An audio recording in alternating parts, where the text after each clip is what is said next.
கிறிஸ்துவில் அன்பானவர்களே, இயேசு கிறிஸ்துவின் விலையேறப்பெற்ற நாமத்தில் உங்களை நான் வாழ்த்துகிறேன். கர்த்தர் உங்களை ஆசீர்வதிப்பார். இன்றைய நாளுக்கென்று நாம் எடுத்திருக்கிற வேத பகுதி 1 பேதுரு 1ஆம் அதிகாரம் 13, 14, 15 3 வசனங்கள்.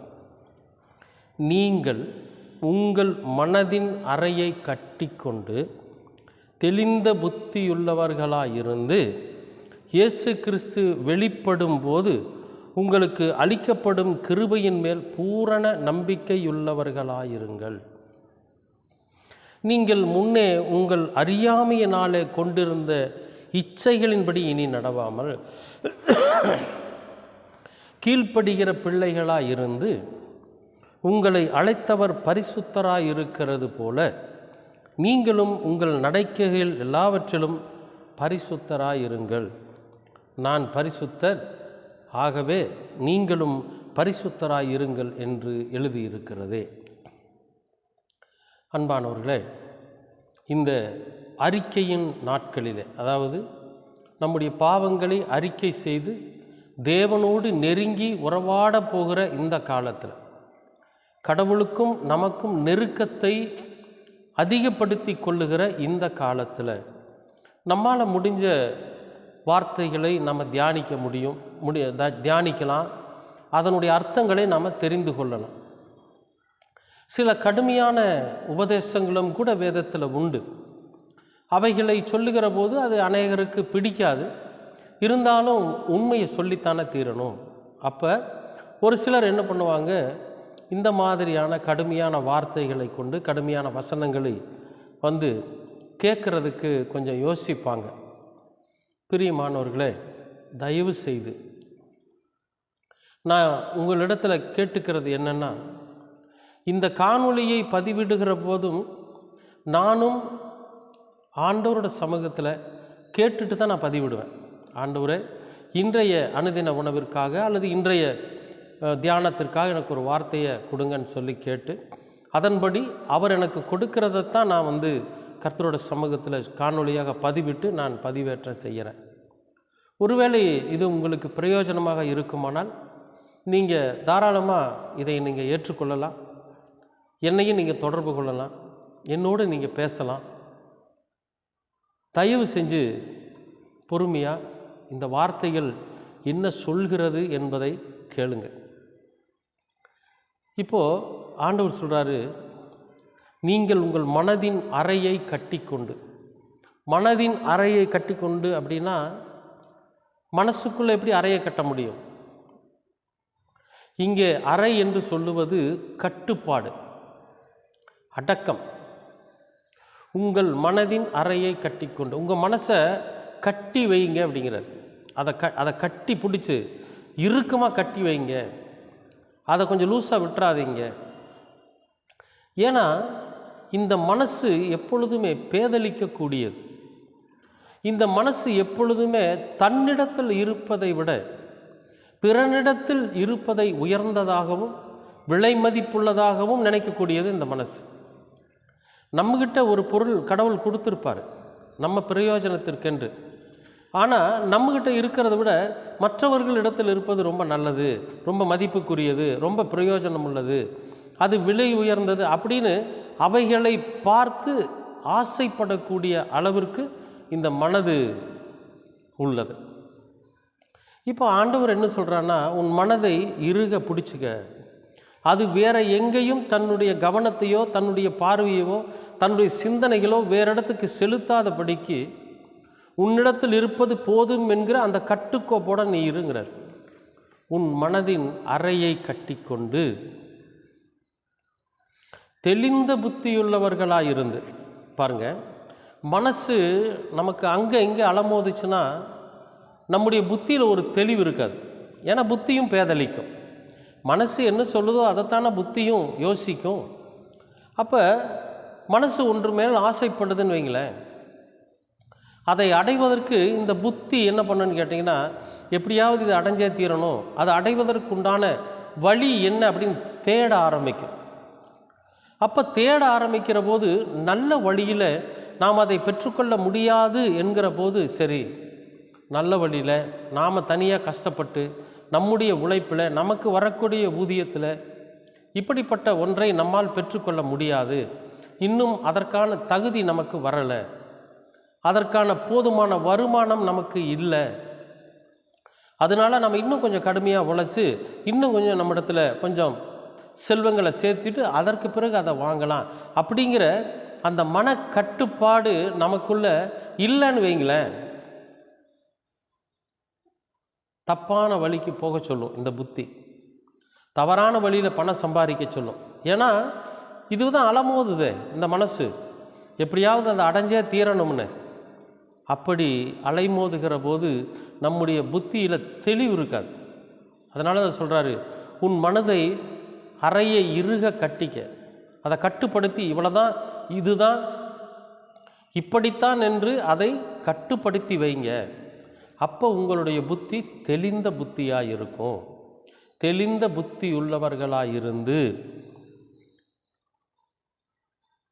இயேசு கிறிஸ்து வெளிப்படும் போது உங்களுக்கு அளிக்கப்படும் கிருபையின் மேல் பூரண நம்பிக்கை உள்ளவர்களாக இருந்து, அப்போ நம்மளுடைய மனசை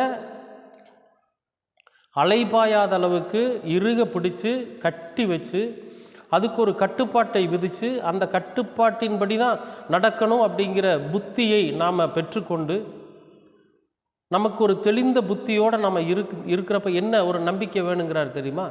இயேசு கிறிஸ்து வருகிற போது, அவர் இந்த பூமியில் வருகிற போது அவர் நமக்கு எல்லாத்தையும் கொடுப்பாரு. நம்ம எதையெல்லாம் அனுபவிக்க வேண்டும் என்று நாம் ஆசைப்படுகிறோமோ அதை நேர்மையான வழியில் அவர் நிச்சயமாக நமக்கு கொடுப்பாரு அப்படிங்கிற நம்பிக்கை நமக்குள்ளே வளரணும் அப்படிங்கிறார். அப்படிங்கிற நம்பிக்கை நமக்குள்ளே இருக்கணுங்கிறார். இருக்கணும் அப்படின்னா நம்ம தெளிந்த புத்தி உள்ளவர்களாக இருக்கணும். தெளிந்த புத்தி நமக்கு வேணும்னா நம்முடைய மனசை அலைபாயாமல் கட்டி வைக்கணுங்கிறார். அப்போ இப்படிப்பட்ட வார்த்தைகளைத்தான் நாம் என்ன பண்ணுறோம்? அனுதினமும் நாம் புசிக்கிறோம். இந்த வார்த்தைகள் தான் நமக்கு உயிரூட்டுகிறது. இந்த வார்த்தைகள் தான் நமக்கு ஜீவனை கொடுக்கிறது. அப்போ ஜீவனுள்ள வார்த்தைகள் நம்முடைய இருதயத்துக்குள்ளே போகிற போது நிச்சயமாகவே அதன் பலன் நமக்கு கிடைக்கும். இப்போ சொல்கிறார் பாருங்க, நீங்கள் இயேசு கிறிஸ்து வரும்போது நமக்கு கிடைக்கிற கிருபையின் மேல் அவர் நமக்கு கண்டிப்பாக ஒரு நல்ல உயிர்த்தெழுதலை கொடுப்பார், அவர் நமக்கு பரலோக ராஜ்யத்தை கொடுப்பார், அவர் நமக்கு நித்திய ஜீவனை கொடுப்பார் என்கிற அந்த நிச்சயத்தின் மேலே நம்பிக்கை உள்ளவர்களாக இருக்க முடியும் அப்படிங்கிறார். அப்புறம் பாருங்க, நீங்கள் முன்னே உங்கள் அறியாமையினாலே கொண்டிருந்த இச்சைகளின்படி இனி நடவாமல் கீழ்ப்படுகிற பிள்ளைகளாக இருந்து. நாம் எப்படி இருந்தோமாமா?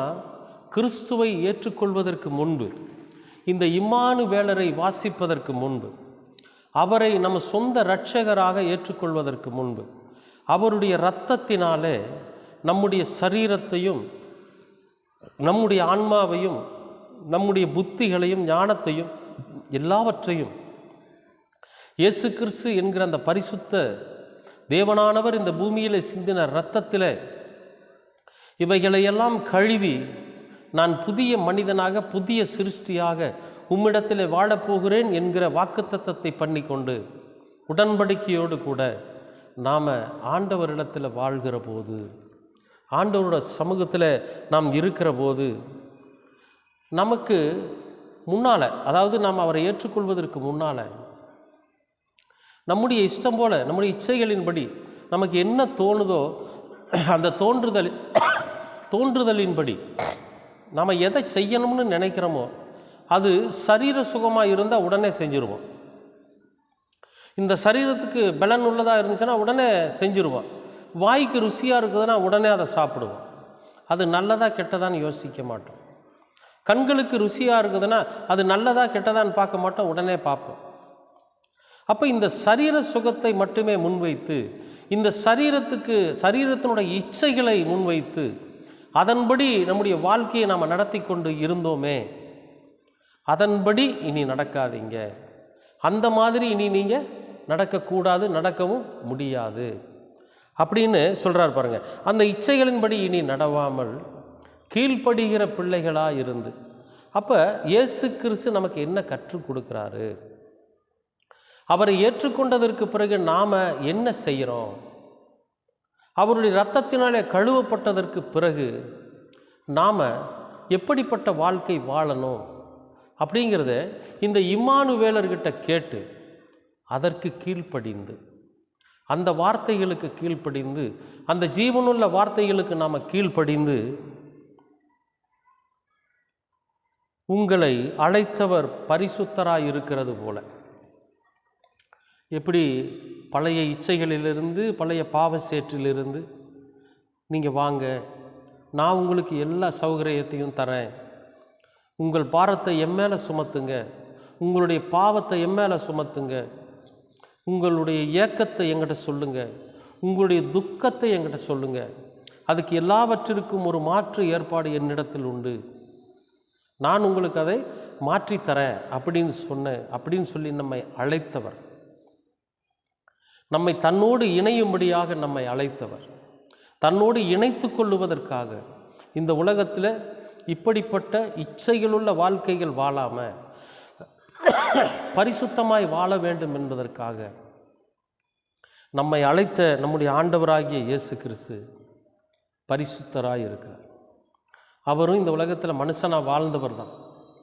ஆனால் அந்த மனித சரீரத்துக்குள்ளே இச்சைகள் இல்லை, அந்த மனித சரீரத்துக்குள்ளே பாவ செயல்கள் இல்லை, அந்த மனித சரீரத்திற்குள்ளே கோபங்கள் இல்லை, அந்த மனித சரீரத்துக்குள்ளே வஞ்சகம் இல்லை, அந்த மனித சரீரத்திற்குள்ளே எரிச்சல் இல்லை. இதெல்லாம் எதுவுமே இல்லாமல் பரிசுத்தமாக இருந்தது. அப்படி இருந்த அவர் உங்களை அழைத்திருக்கிறார்.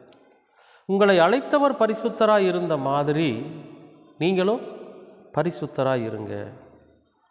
உங்களுடைய எல்லா நடக்கையிலும் நீங்கள் பரிசுத்தமாக உங்களை காத்துக்குங்க. அன்பானவர்களே, பரிசுத்தமாக இருப்பது என்பது நாம் எல்லாரும் நினைக்கிறோம் ரொம்ப கஷ்டம்னு. இல்லை, பரிசுத்தமாய் வாழ்வது ரொம்ப ஈஸிங்க. இந்த உலகத்தில் இயேசு கிறிஸ்து பரிசுத்தமாக வாழ்ந்தாரா இல்லையா? அவர் எப்படி வாழ்ந்தார் சொல்லுங்கள்? சாப்பிட்டாரா இல்லையா? சாப்பாடு சாப்பிட்டாரா? சாப்பிட்டாரு. நாமளும் சாப்பாடு சாப்பிட்றோம். வார்த்தைகள் பேசினாரா? நம்மளும் வாயிலிருந்து வார்த்தைகளை பேசுகிறோம். அவர் கெட்ட வார்த்தை பேசலை, நாமும் கெட்ட வார்த்தை பேசாது இருப்போம். அவர் சரீரத்துக்கேற்ற உணவுகளை சாப்பிட்டார், சரீர இச்சைகளின்படி சாப்பிடல. என்ன உணவு சாப்பிட்டா இந்த சரீரம் பலனடையுமோ அந்த உணவை சாப்பிட்டாரு. நாமளும் அப்படியே சாப்பிடுவோம். கண்களினால் ஏற்படுகிற இச்சை, அந்த எந்த ஒரு பெண்ணையோ எந்த ஒரு ஆணையோ இச்சையோடு அவர் பார்த்தாரு. எல்லா பெண்களையும் பார்த்தாரு. விபச்சார பெண்களோட கூட பேசினார், விபச்சார பெண்களை தொட்டு சுகமாக்கினார், எல்லாமே நடந்துச்சு. ஆனால் அவருடைய தொடுதலிலும் அவருடைய பார்வையிலும் அவருடைய பேச்சிலும் இச்சைகள் இல்லை.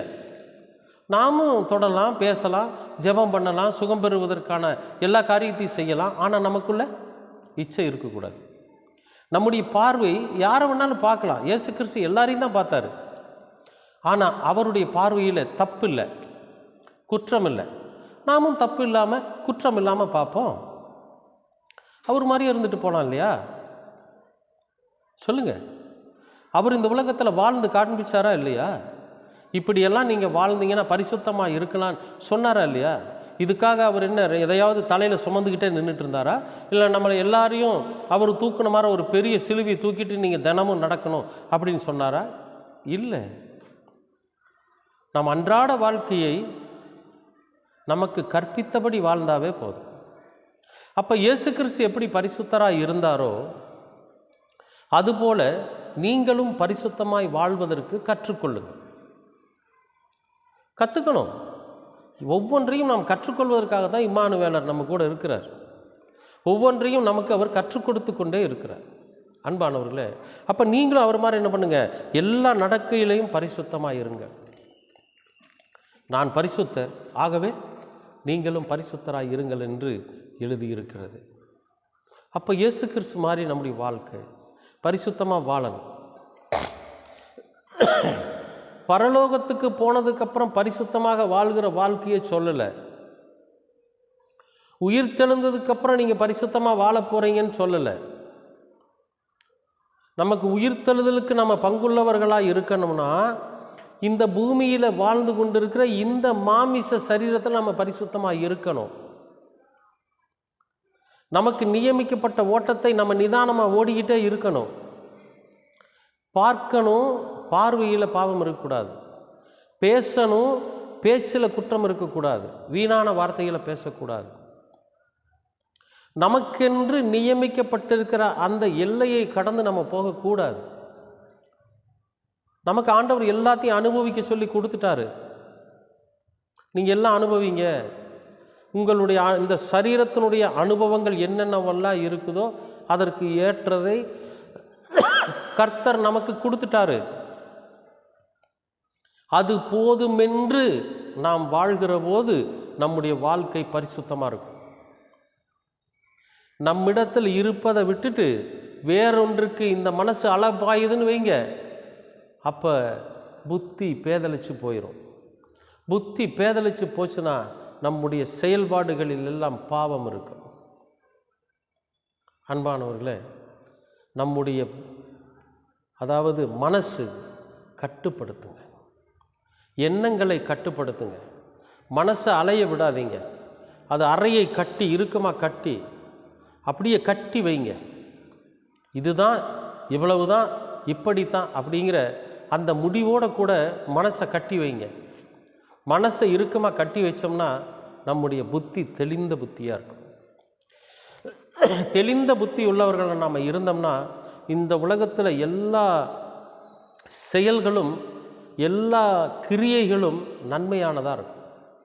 அப்போ இயேசு கிறிஸ்து வருகிற போது, அவர் வெளிப்படுகிற போது நாம் அவருக்கு முன்னால் தைரியமாக நிற்கக்கூடிய அந்த பரிசுத்த வாழ்க்கையை இந்த பூமியில் நம்ம வாழ முடியும். உங்களால் முடியும். இப்போ நீங்கள் வாழ்ந்துக்கிட்டு தான் இருக்கிறீங்க, நாம் வாழ்ந்துக்கிட்டு தான் இருக்கிறோம். சோதிச்சு பாருங்கள். எதுவெல்லாம் நம்முடைய பரிசுத்தத்தை கெடுக்குதோ அது சாதாரண சின்ன பிம்பமாக தான் இருக்கும், சாதாரண காரியமாக தான் இருக்கும். ஒரு நாள் முழுசும் பேசியிருப்போம், ஒரே ஒரு சின்ன கெட்ட வார்த்தை நம்ம பரிசுத்த கெடுத்துரும். அப்போ அந்த கெட்ட வார்த்தை பேசாமல் இருந்திருந்தோம்னா அந்த நாள் பரிசுத்தமான நாளாக இருக்கும். இதுதானே மனித வாழ்க்கை. இப்படிப்பட்ட வாழ்க்கை தானே இயேசு கிறிஸ்து வாழ்ந்து காண்பித்தார். அவர் காண்பித்த அந்த வாழ்க்கையை தானே நம்மளையும் வாழ சொல்கிறாரு. வாழ்ந்து பார்ப்போமா? பரலோகத்திற்கு பாத்திரவான்களாக நாம் மாறிடுவோமா? இயேசு கிறிஸ்துவை போல நாமும் பரிசுத்த வாழ்க்கை வாழ்வதற்கு முயற்சி செய்வோமா? நிச்சயமாகவே கர்த்தர் உங்களுக்கு அந்த பலனை தருவார். அன்பின் பரலோக பிதாவே, அருமையான நல்ல இந்த அனுதின உணவிற்காக நன்றி, இந்த நாளுக்காக நன்றி. இந்த நாளிலும் கூட நாங்கள் தியானித்த இந்த வார்த்தை, நீர் பரிசுத்தராய் இருக்கிறதைப் போல நாங்களும் பரிசுத்தமாய் வாழ நீர் எங்களுக்கு கிருபை பாராட்டுங்க. எங்கள் பரிசுத்தத்தை கெடுக்கிற அலைவாய்கிற எங்களுடைய மனசை நாங்கள் இறுக கட்டி வைக்க நீர் எங்களுக்கு பலனை தார். கரமுரடான எண்ணங்களை கொண்டிருக்கிற எங்கள் புத்தி, கலங்கி போயிருக்கிற எங்களுடைய புத்தி தெளிந்த புத்தியாய் மாற நீங்கள் கிருபை பாராட்டுங்க. இயேசு கிறிஸ்து வருகிற போது எல்லாவற்றையும் எங்களுக்கு தருவார் என்கிற பரிபூரண நம்பிக்கையோடு நாங்கள் இந்த பூமியில் மாமிச சரீரத்தில் பரிசுத்தமாய் வாழ நீங்கள் தயவு பாராட்டுங்க. எல்லாவற்றையும் இரட்சகராம் இயேசு கிறிஸ்துவின் வழியாய் கேட்கிறோம் நல்ல பிதாவே. ஆமேன், ஆமேன், ஆமேன்.